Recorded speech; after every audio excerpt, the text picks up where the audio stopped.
Greetings from the city of brotherly love.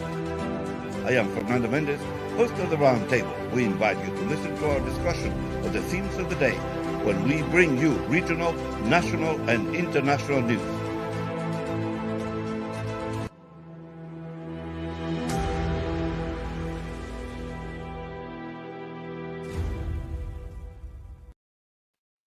Saludos amigos de USA la Radio. Estamos aquí de nuevo con su programa La Mesa Redonda de Round Table, desde el corazón de la ciudad del amor fraternal, from the city of brotherly love.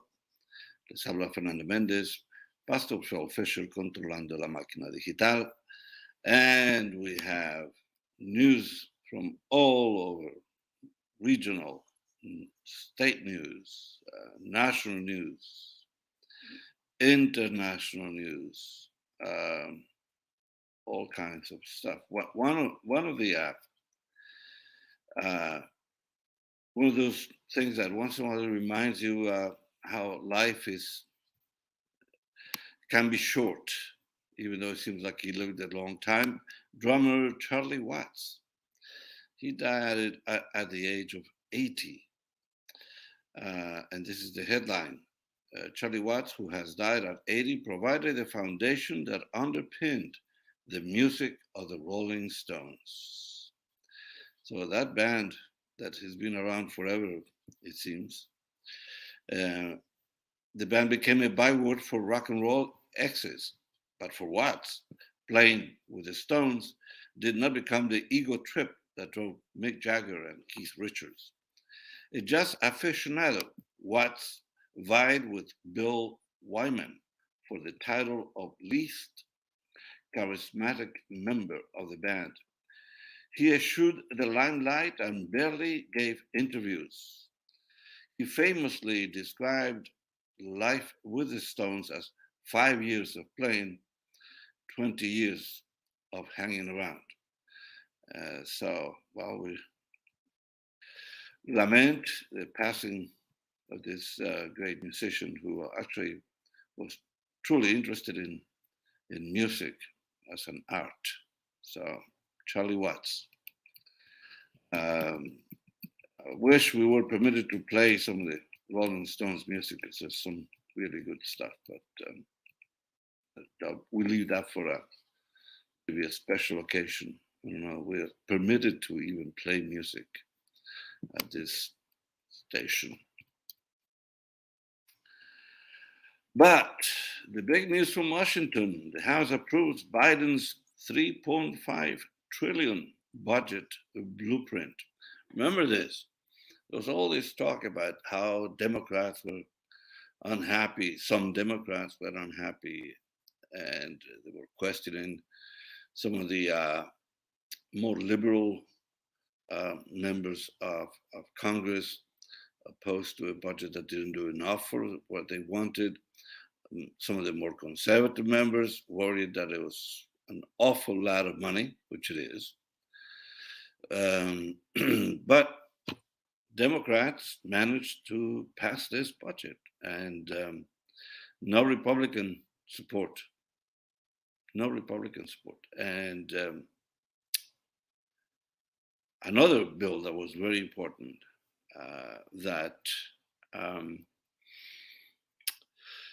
this one should have received more support than it did was the voting rights bill, but it didn't receive all the support that it should have, because it's not just it's not a run-of-the-mill legislation. This is very important because we know what damage the Republicans have been trying to do since they lost the election of 2020. They are unhappy. They want to do as much damage as possible to the voters who did not support Donald Trump. And so here we are. So that's one of those things that we have to live with. There is a Republican opposition. As we know, Mitch McConnell really wants to stop Biden from accomplishing anything. So Biden's popularity, suffered after this so disorganized, chaotic withdrawal from troops from Afghanistan, having to send more troops to protect the people already there. That doesn't look good for many of us. It's a reminder of what the end of the Vietnam War looked like. Um, People on the roof top being picked up by a helicopter. Here we are again.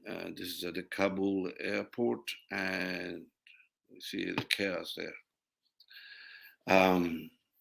But this is my personal view. There is no way to bring this kind of conflict to sort of a graceful, a peaceful end. This was a conflict that lasted over 20 years. And there's a lot of resentment on the part of the Taliban. One of the leader of the Taliban right now was somebody who spent time in prison. The CIA put him in prison. So he's not happy. And they're asking Biden, Democrats and Republicans asking Biden to postpone the departure from August 31st, which is the deadline. But I doubt very much he's going to extend it. He will do everything possible to take as many people out as possible, save as many Americans and American supporters, the translators.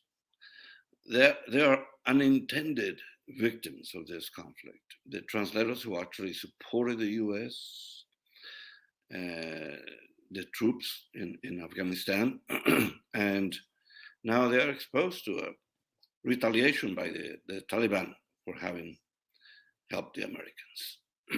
So that's one of those things, one of those conflicts that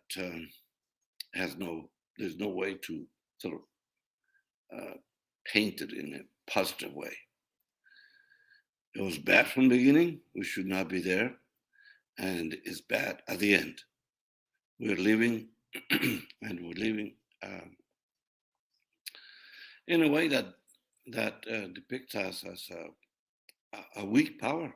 We lost against the Taliban after having them on the run, after being about to just eradicate them. They were allowed to come back. But to gain some perspective here, just remember one thing. It was Trump and Pompeo who signed agreements with the Taliban. And now they are complaining about Biden's policy, but they began the ball rolling about surrendering Afghanistan back to the Taliban. So that's what's happening right now.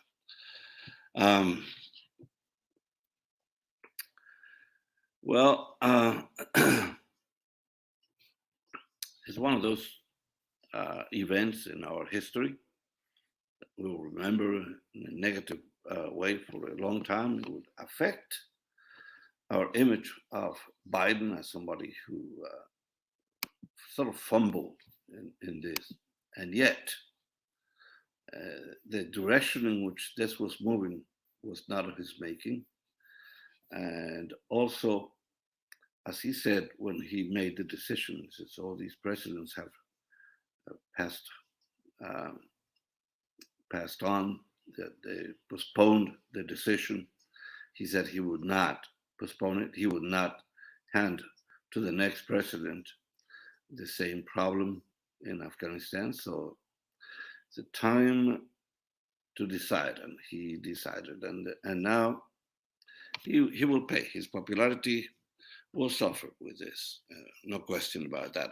At the moment in which, because of what he has accomplished so far with the vaccination, with this proposal to rescue the economy and all that, he was on the upswing. He was looking good. and this will do some damage to that trend. And as long as the vaccine succeeds, as long as we do something about COVID finally, he will rescue some of the losses from this Afghanistan decision. But that's yet to be seen, obviously. It's one of those decisions that presidents agonize over. Right? I remember seeing Barack Obama making fun of Trump and saying that there were many things that would keep a president up at night worrying about world decisions. And he made fun of Trump.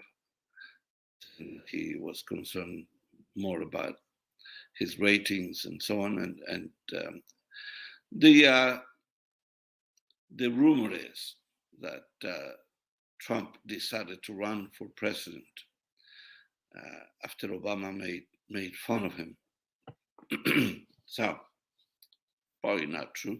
I think Trump was planning to run for president for a long time. He thought he was the smartest man in the room anywhere he went. But anyway, so here we are. Take a brief pause here in Usa la Radio. Les habla Fernando Méndez. Pastor Phil at the controls in the round table. We'll come back with more news from Washington. No se vayan. We will come back in 1 minute. I want to eat apples and bananas. I need to eat apples and bananas. Why can't I eat apples and bananas? Support the Feeding America nationwide network of food banks to help provide meals to those in need. Join us at feedingamerica.org.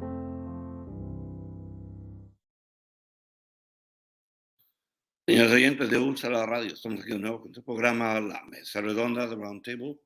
Les habla Fernando Méndez, Pastor Phil at the controls. Well,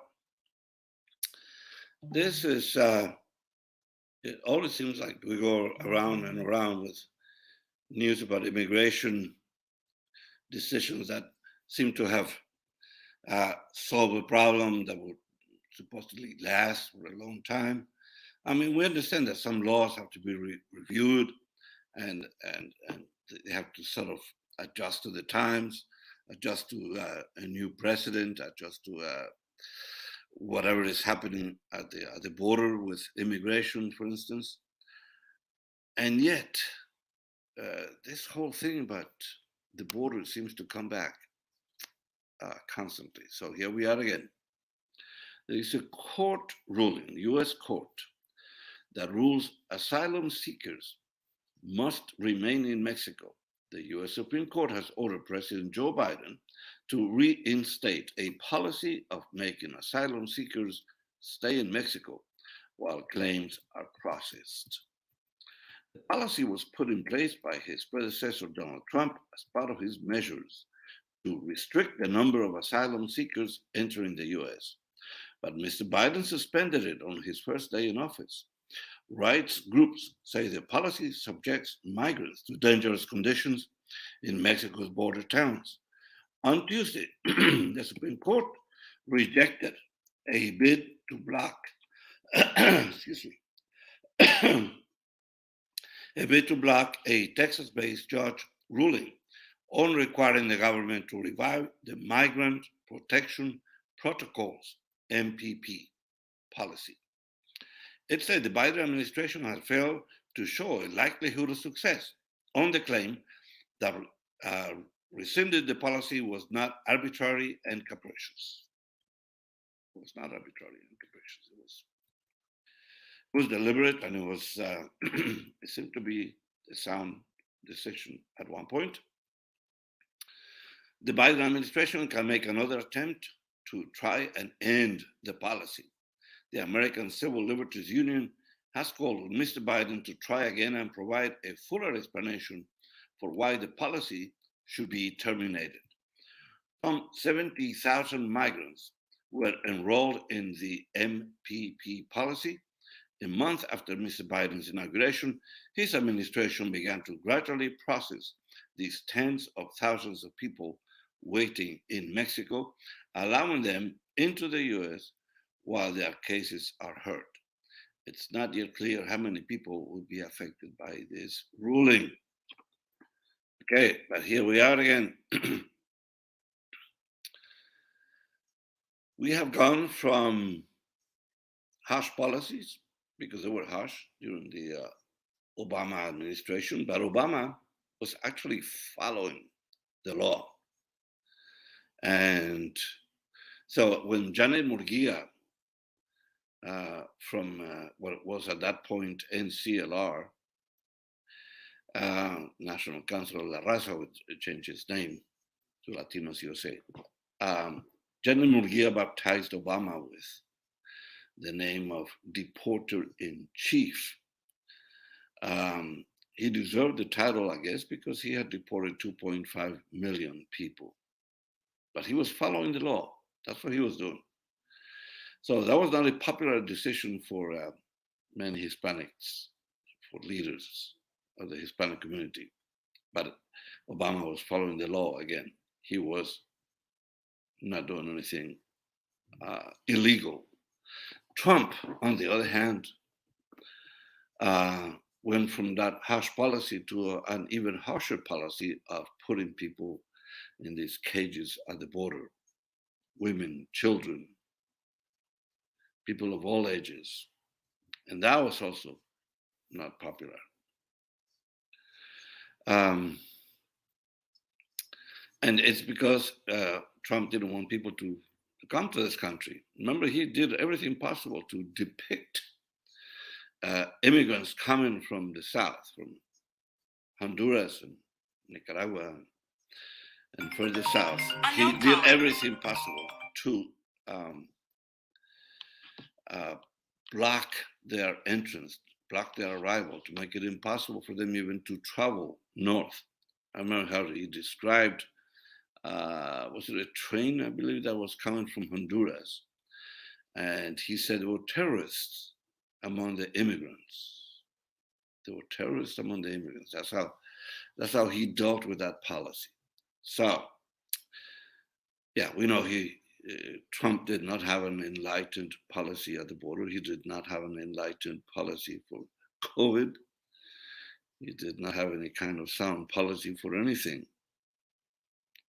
I remind you that he was nominated as a candidate for the Republican Party, as a candidate for the presidency, based on the cult of personality, the worship of Mr. Trump by Republicans, not on any policy, not on any platform that would produce sound policies for the economy or for immigration, for the infrastructure. Remember, during the Trump administration, there was an infrastructure week. Practically every week, there was an announcement of infrastructure week. Never happened. So, yeah, the Republicans nominated somebody who didn't know anything, didn't.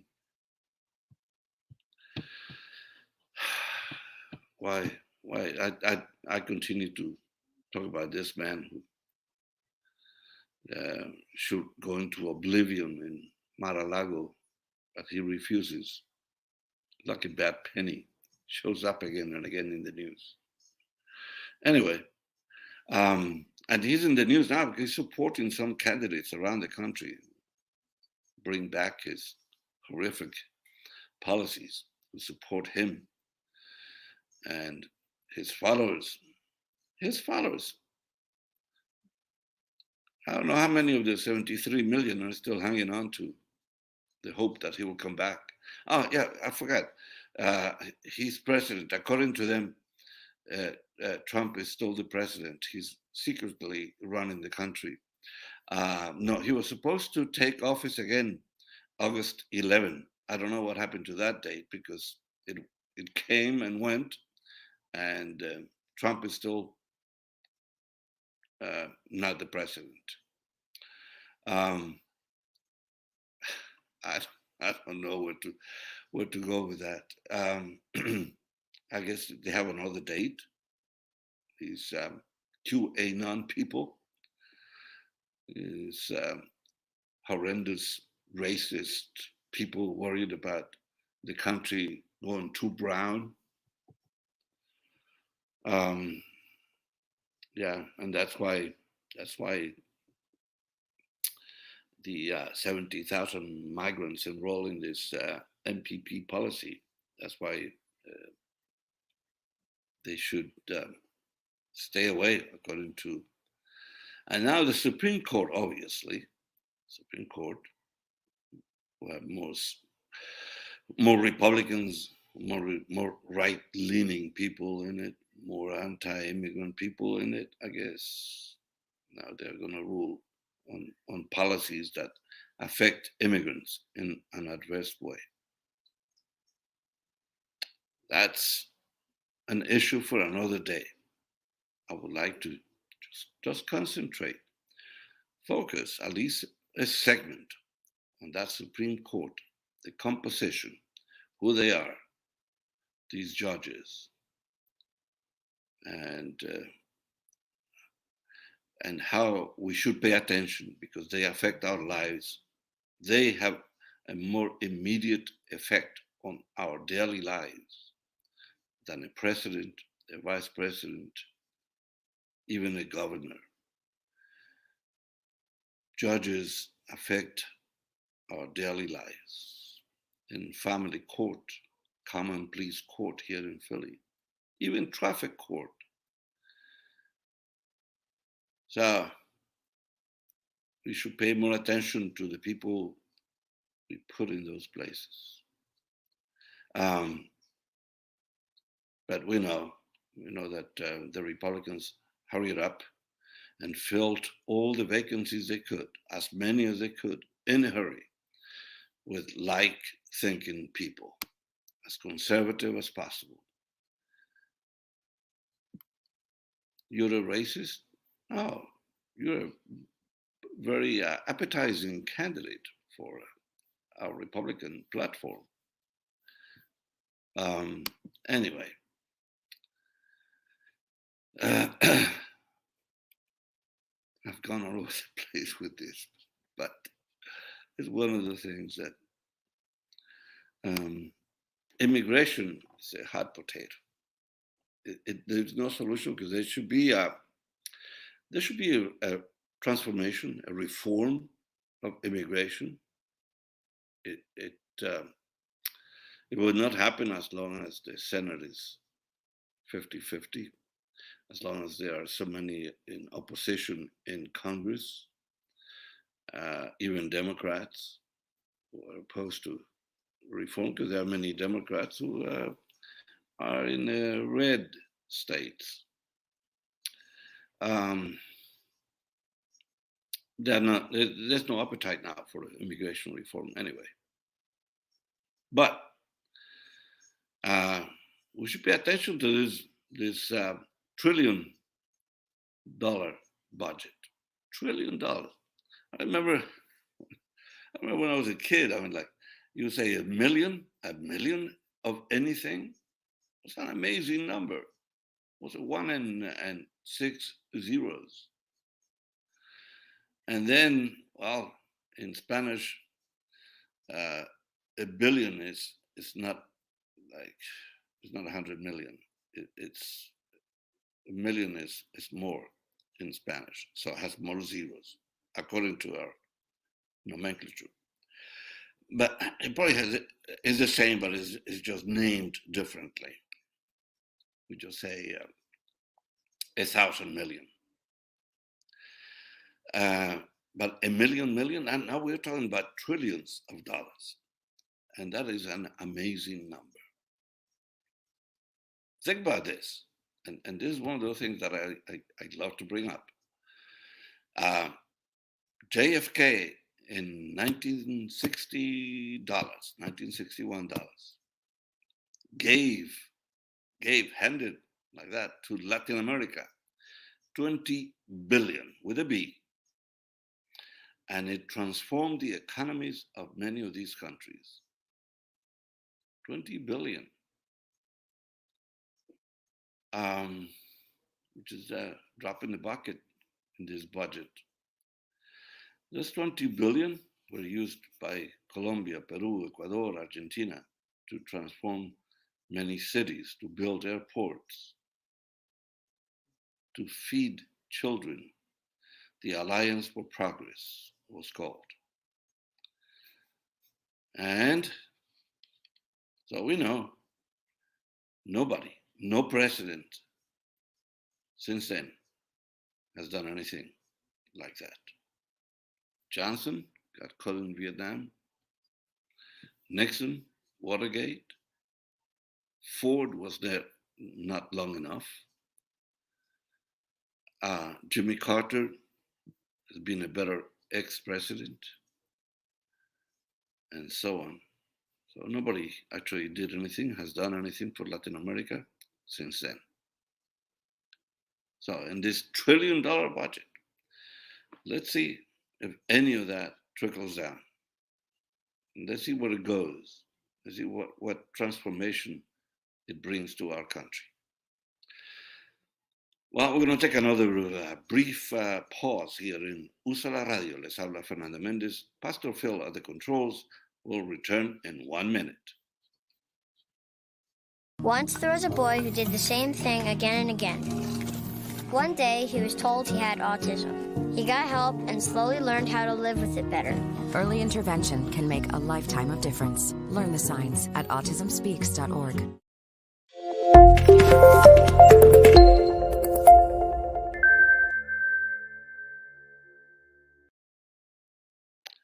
Señores oyentes de USA la Radio, estamos aquí de nuevo con su programa La Mesa Redonda. Les habla Fernando Méndez, Pastor Phil at the controls. Well, I keep going back and forth on some of these issues of the day. Obviously, Afghanistan is a big headline. As usual, in this program, we're interested in sort of looking at it and sort of making intelligent comments, as intelligent as our abilities allow, about the issues of the day, and this is one of them. So,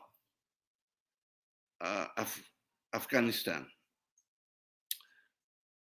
Again, I agree with Biden's decision to leave. I mean, and there are many people in this country who agree, but also there are many people opposed.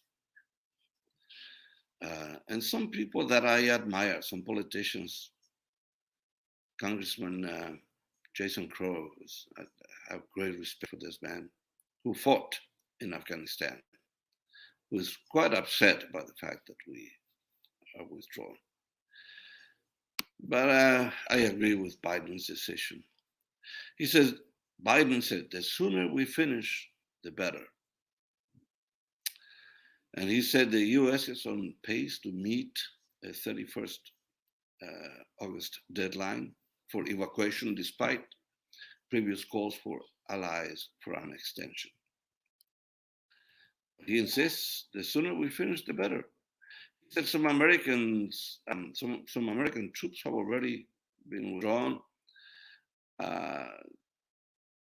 Evacuations are continuing. 70,700 people have been airlifted from Kabul. So right now it's more than that. People are being taken out there by the thousands, not only Americans. There are planes from Great Britain, from the Emirates, from Qatar, and they're being taken out of a very dangerous situation in Kabul. What I understand, the militants have opposed any extension, to extend the deadline. Biden said the Taliban have been taking steps to help get our people out. The Taliban are helping.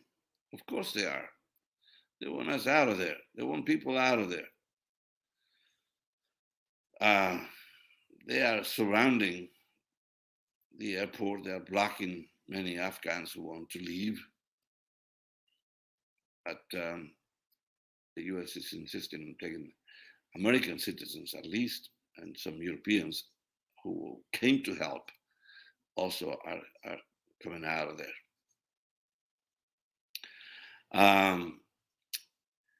But Biden added the international community would judge the Taliban by their actions. So he says none of us are going to take the Taliban's word for it. Mr. Biden said the airlift had to come to an end soon because of an increasing threat from the Islamic State group in Afghanistan. Partisan support for extending the deadline for withdrawal after August 31st. Trump had set a deadline as May. And Senator Ben Sasse says Taliban are blocking American people from reaching the airport. I don't know if that's true, but that's what one of the headlines is. And again, Representative Jason Cross said that the deadline should depend on accomplishing the mission, not on an arbitrary date on the calendar. I agree with that. One of those things. How do you bring this tragic event to an end and still look powerful? We're a powerful nation. We are a nation that protects democracy. How are we going to look the Pakistani, the Afghani women in the eye and say, you should trust us, you should believe us? I don't know. Anyway, it's one of the things that will never look good no matter what we do. And it's tragic, even though they say the Taliban have changed, that they sort of found their conscience, that they are coming back to power with more humanitarian views. Well, not from the initial reports, because what we have seen in video evidence that cannot be denied, like the January 6th insurrection, is forever and ever on video. We have seen video of this exodus from Afghanistan and where the Taliban take over, and they look pretty menacing. I would be scared if I ran into one of these guys in the street. On top of that, there are a bunch of them riding in the back of these trucks with these huge weapons, looking very threatening. I would be scared of these people. And by the way, think about this. They look no different from some of these Proud Boys and these QAnon guys who were also riding in the back of trucks with the American flag, also threatening people as they approached the places where people were voting for democracy. What an image. There's a parallel image there.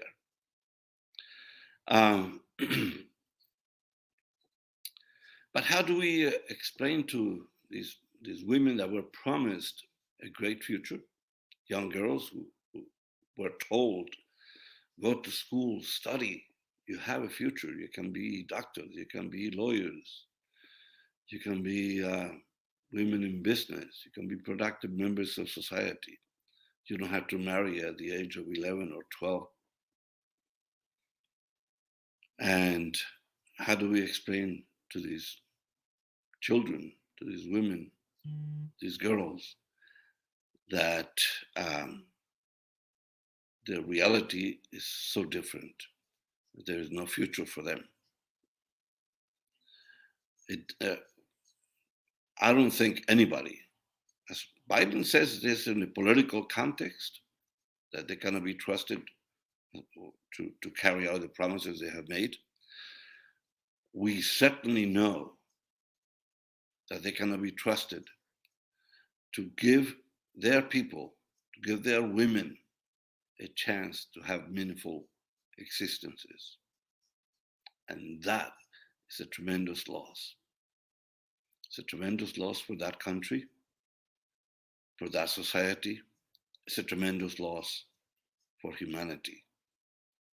You never know what talent would come out of there. You never know what scientific breakthrough could have been produced by some of these people. What leadership could have come out of people who are now in the throes of this takeover by the Taliban. We know what they are about. We know this law of the Quran that they abide by, that has those restrictions for women. That's very important to them to maintain their system, to support what they have, what they believe is how people should spend their lives. So that is regrettable that these women have no chance now for a decent life. But not only for the women, a lot of people in Afghanistan, imagine the lives of people who helped Americans in any way. And now their neighbors will be pointing their fingers at them, saying, yes, they were collaborators. They were translators. They were interpreters. They worked with the Americans. And now they will be persecuted by the Taliban. And they have shown, in the past, they have shown no mercy. They have executed people without a trial. But we have seen the new version of the Taliban already in some areas where they have taken over. These Taliban officers, policemen, I don't know what title they have. They carry whips and sticks, and they beat women for not having the right clothing, for being out in the street without a man. So that's what the women in Afghanistan are facing at this point. So we took them out 20 years ago. They were practically defeated. And slowly they returned, and then Mr. Trump and Mr. Pompeo resurrected their hopes for running that country. And Biden has just made a decision that was started during the Trump years. It was inevitable that we would come to this point because we could not remain there forever. Now, that said, there was a possible answer. I don't know if it was explored in any way, that we had left a small amount of troops there, as we have left in South Korea, as we left some in Germany, that would maintain some semblance of not democracy exactly, but stability. But and that's the question that many of the opponents of Biden's decision to leave, they're saying, why was that not a possibility? Just leave a small amount of people there, some insignificant contingent of troops. We don't know that. We don't know the answer to that. The diplomats and people who know in our country might be able to explain it to us. We don't know. But what we don't know how that final decision was made, except that it had to be made by Mr. Biden. As he says, he was not willing to pass this problem on to the next president. There's a time and a place for everything. There's a time to go in. There is a time to get out. And this time, it was time to get out. Unfortunately, in spite of all the consequences I have just outlined for that society and for those women, it's completely regrettable, but I don't know, how could we guarantee democracy? It has to come from the people. It has to come from the people in that country. Well, we're going to take another brief pause in Usa la Radio. Les habla Fernando Méndez. Pastor Phil at the controls will return in 1 minute. Greetings from the city of brotherly love. I am Fernando Méndez, host of the Round Table. We invite you to listen to our discussion of the themes of the day when we bring you regional, national, and international news.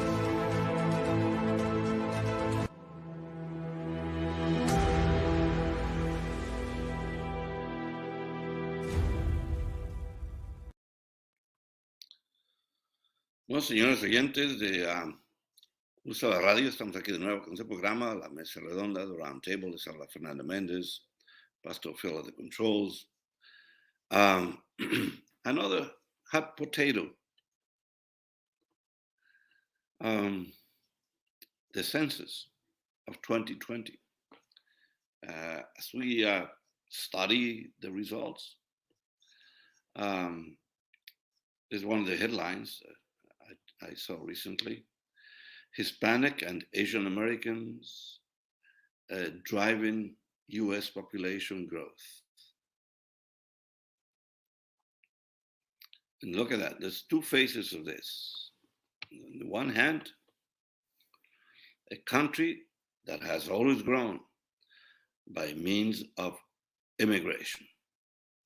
Immigrants built this country from all over. Yes, mostly European immigrants at the beginning. But now the growth comes from Latin America, from Asia, from India, Vietnam, Thailand, those countries. And very soon there will be an influx of Afghanis, people coming, running away from that conflict. Many of them seeking a new life in this country because they cannot live in Afghanistan any longer. So, but that's the one face of that is how the immigrant population continues to grow, sustain this economy. We become educated, we become productive members of the society. Our people go to school, learn, build families, build communities, and we have grown. In fact, Philadelphia has not lost population mostly as a result of the immigrant groups coming to the city, Hispanic and Asian, mostly India and Chinese and Vietnamese, Koreans also. But that's the one face. The other face of that is that it worries the people who believed and still believe that they own this country, this culture, that they are white people.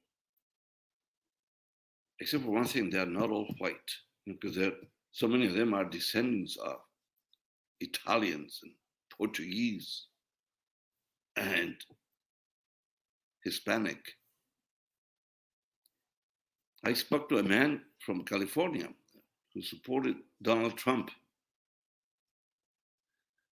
That was back in 2016 with my friend Perla Lara. We spoke to him. Hispanic from California.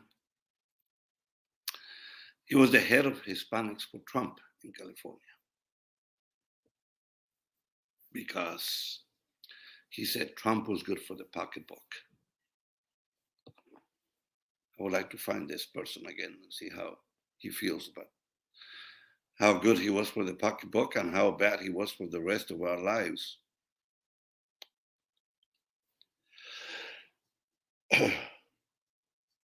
Sorry. I'm allergic to Trump. That's why I'm almost sneezing. Yeah. I would like to talk to this man again. Anyway, so for the first time in this 2020 census, pay attention to this figure. For the first time, less than 60% of Americans identify as white.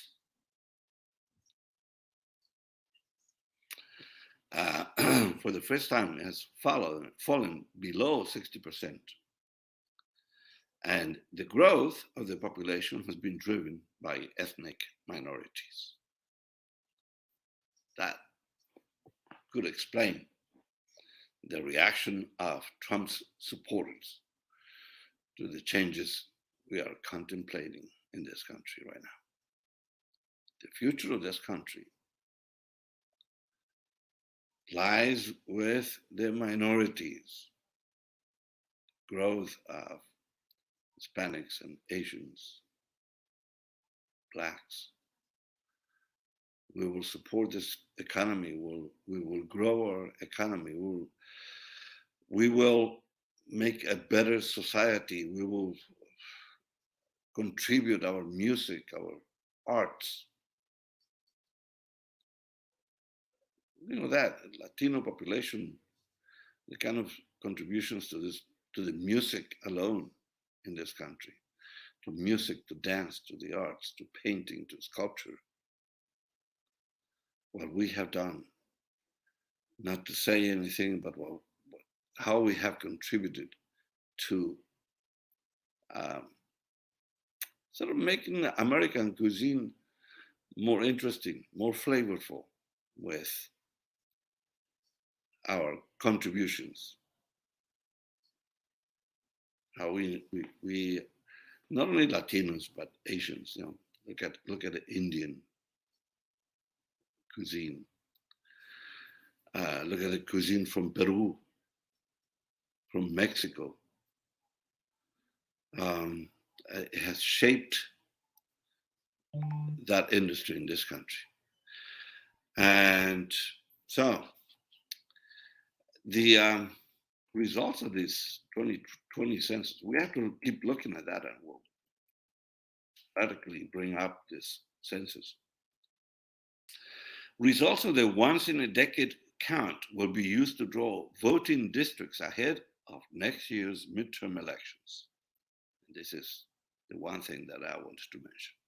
Pay attention, because the growth of our populations, ethnic minorities, will determine the shape of these voting districts. And that's why the Republicans are so determined to gerrymander the shape of voting districts. Pay attention to what they are doing. The data collected amid the COVID-19 pandemic could fray political nerves. It shows the demographic shift of every neighborhood in the US over the last 10 years. It includes racial and ethnic data, as well as the voting age population of each location.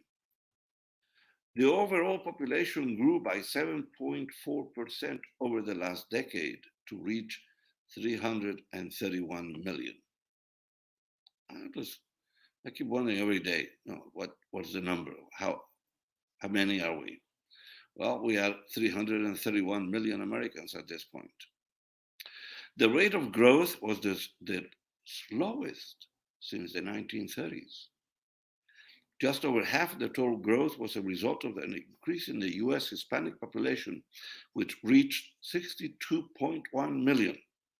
Okay, so of our 331 million, we Hispanics are 62.1 million. And that makes up for 18.7% of the total in 2020, compared to 16.4% in 2010 and 12.6% in 2000. So we have gone from 12.6 20 years ago to 18.7 at this point. So let's see what we do with those numbers. We're becoming more numerous. Let's see if we can have more political influence. I don't know. I hope it's for the good that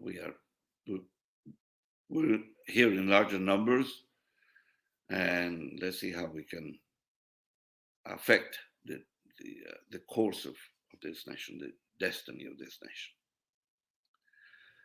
And with that thought, we come to an end in this edition of the Roundtable.